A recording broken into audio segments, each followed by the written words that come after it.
नमस्कार,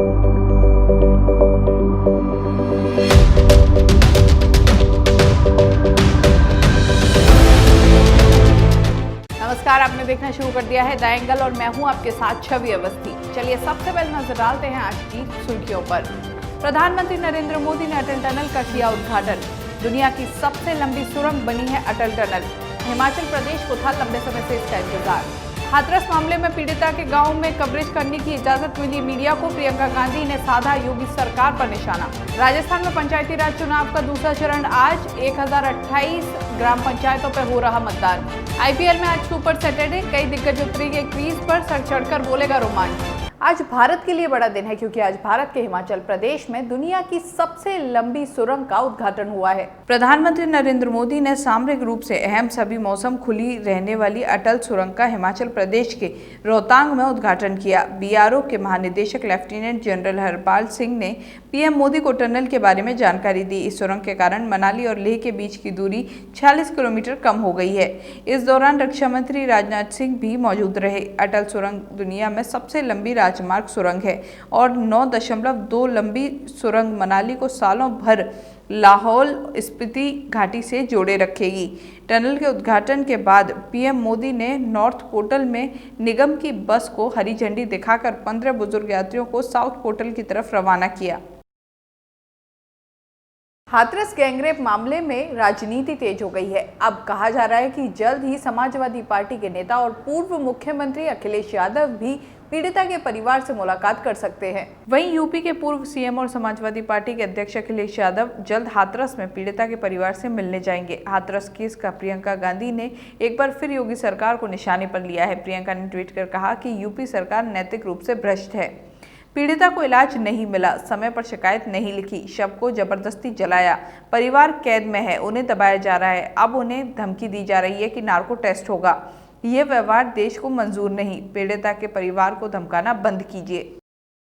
हाथरस गैंगरेप मामले में लगातार मीडिया को कवरेज के लिए रोका जा रहा था, लेकिन अब मीडिया कवरेज कर सकेगी, उसकी अनुमति दे दी गई है। बीते कुछ दिनों से पूरे गांव में बैरिकेडिंग थी और मीडिया का प्रवेश भी वर्जित कर दिया गया था। हालांकि प्रशासन से यह अनुमति सिर्फ मीडिया को दी है, यानी राजनेता आदि गाँव में अभी नहीं जा सकते हैं। मालूम हो कि गाँव में बैरिकेडिंग करके मीडिया कर्मियों को भी रोके जाने का विरोध खुद भाजपा के कई नेताओं ने किया था। उमा भारती ने भी ट्वीट कर मीडिया को रोके जाने को गलत बताया था।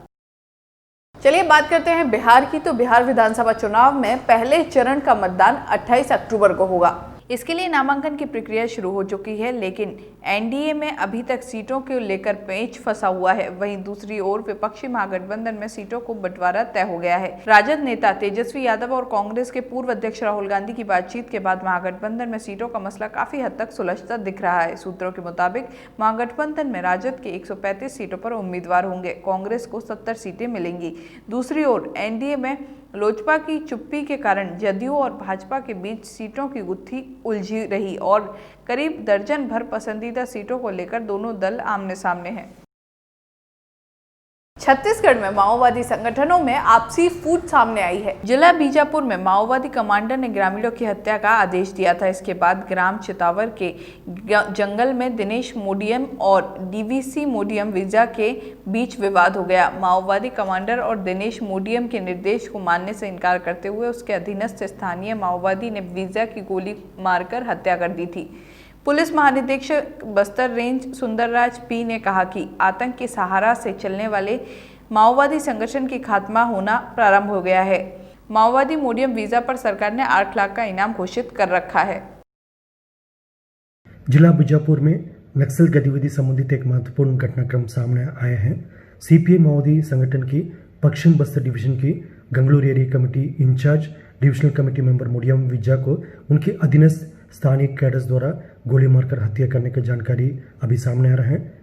पुलिस के पास प्राप्त जानकारी अनुसार मोडियामी विजा द्वारा उनके अधीनस्थ स्थानीय कैडर्स को निर्दोष आदिवासी ग्रामीण को हत्या करने का टारगेट दी गई। इस बात को विरोध करते हुए स्थानीय कैडर्स और मोडियामी विजा के बीच में काफ़ी वाद विवाद की स्थिति निर्मित होगी। तत्पश्चात स्थानीय कैडर्स द्वारा खुद अपना senior cadre divisional committee member Modiyami Vija को गोली मारकर हत्या कर दिया और उनके शव को उनकी गृह ग्राम मनखेली भेजे जाने का सूचना मिल रहा है। पुलिस द्वारा भी इस सूचना का तस्दीक कर रहा है। यदि ये बात सही है तो निश्चित रूप से सीपीएम माओवादी संगठन का खात्मा के प्रारंभ होगा। राजस्थान पंचायती राज चुनाव का आज दूसरा चरण है। 1028 ग्राम पंचायतों पर आज मतदान चल रहा है। वोट डालने के लिए लोग भारी संख्या में मतदान केंद्र पर पहुंच रहे हैं। पुरुषों के साथ साथ महिलाओं की संख्या भी बहुत अधिक है। लोगों के बीच मतदान को लेकर उमंग देखने को मिल रही है। कोरोना वायरस का भय किसी के चेहरे पर देखने को नहीं मिला। खास बात यह है कि मतदान के दौरान सोशल डिस्टेंसिंग की पालना भी की जा रही है। मतदान का समय सुबह 7:30 बजे से शाम 5 बजे तक रखा गया है। इसी दिन चुनाव परिणाम घोषित कर दिए जाएंगे। दूसरे चरण में 5472 सरपंच पद के उम्मीदवार चुनावी मैदान में हैं।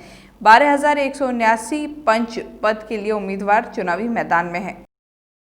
हाथरस की घटना का विरोध राजधानी जयपुर तक आ पहुंचा है। जयपुर के वैशाली नगर में हाथरस डीएम के आवास पर सामाजिक संगठनों ने विरोध प्रदर्शन किया। वाल्मीकि समुदाय के लोग, भीम सेना और भीम आर्मी के कार्यकर्ताओं ने डीएम के आवास पर जाकर अपना विरोध जाहिर किया।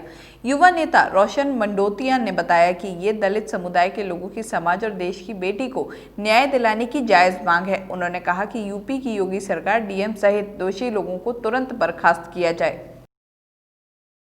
यूपी हाथरस रेपकांड, जिसने पूरे देश भर में बहुत ही भयंकर और तांडव का रूप धारण कर लिया है, लोगों में इसको लेकर जो आक्रोश और रोष है, उसी को लेकर हाथरस यूपी के जो डीएम हैं, जिनका जयपुर में वैशाली नगर में आवास है, उनके घर पे आज स्वच्छकार समाज और जब राजस्थान के सामाजिक संगठन भीम आर्मी, भीम सेना के लोगों ने विरोध प्रदर्शन किया है, वहाँ पे कचरा डाला है और पोस्टर चिपकाकर न्याय की गुहार लगाई है। तो मैं उस बात को बहुत सही जायज़ ठहराता हूँ, क्योंकि ये जो आक्रोश है अपनी बेटी और बहन बेटी को लेकर, वो बिल्कुल होना भी चाहिए। उसका दर्द है, हम उसको महसूस कर सकते हैं, क्योंकि कल को हमारे साथ भी ऐसा हो सकता है। मैं यूपी की बीजेपी सरकार, योगी सरकार और भारत की मोदी और बीजेपी की सरकार जो है, उससे निवेदन करूंगा कि जल्द से जल्द इस मामले में आप संज्ञान लें। पीड़ित परिवार और पीड़िता तो खैर गुजर चुकी है, उनको न्याय दिलाएं। आज आईपीएल में रोमांच दोगुना होगा, क्योंकि आज सुपर सैटरडे है, तो ऐसे में 2 मैच आज खेले जाएंगे। पहला मैच राजस्थान रॉयल्स और आरसीबी में खेला जाएगा। वहीं शाम को दिल्ली कैपिटल्स और केकेआर के बीच दूसरा मुकाबला होगा। राजस्थान रॉयल और आरसीबी का मैच दोपहर बाद 3:30 से शुरू होगा। राजस्थान रॉयल्स और आरसीबी दोनों ने अब तक 3 मैचों में से 2 में जीत हासिल की है। अपने पहले 2 मैचों में शाहजहां के अपेक्षाकृत छोटे मैदान पर खेल रहे थे, जहां उन्होंने धमाकेदार जीत दर्ज की। वहीं विराट सेना का भी इस मैदान पर यह पहला मैच होगा। आरसीबी ने भी अच्छी शुरुआत की है, लेकिन उसे भी अपने क्षेत्र रक्षण और डेथ ओवरों की गेंदबाजी में सुधार करने की जरूरत है। मुकेश अंबानी की रिलायंस इंडस्ट्रीज में रिटेल कारोबार में निवेश की एक बार फिर से झड़ी लग गई है। सिंगापुर सवरेल वेल्थ फंड जीआईसी और global investment firm TPG Capitals ने रिलायंस रिटेल वेंचर्स लिमिटेड में कुल $1 अरब का निवेश करने की घोषणा की है। जीआईसी रिलायंस रिटेल में 5512.5 करोड़ रुपए निवेश करेगी, जिसके बदले उसे 1.22% हिस्सेदारी मिलेगी। वहीं टीपीजी 1838.7 करोड़ रुपए का निवेश करेगी, जिसके बदले उसे 0.41% हिस्सेदारी मिलेगी। रिलायंस रिटेल की pre money equity value 4.285 lakh crore रुपए आंकी गई है। इस बुलेटिन में बस इतना ही। अगर आपको ये हमारा वीडियो पसंद आए तो हमारे चैनल को सब्सक्राइब करना ना भूलें। नमस्कार।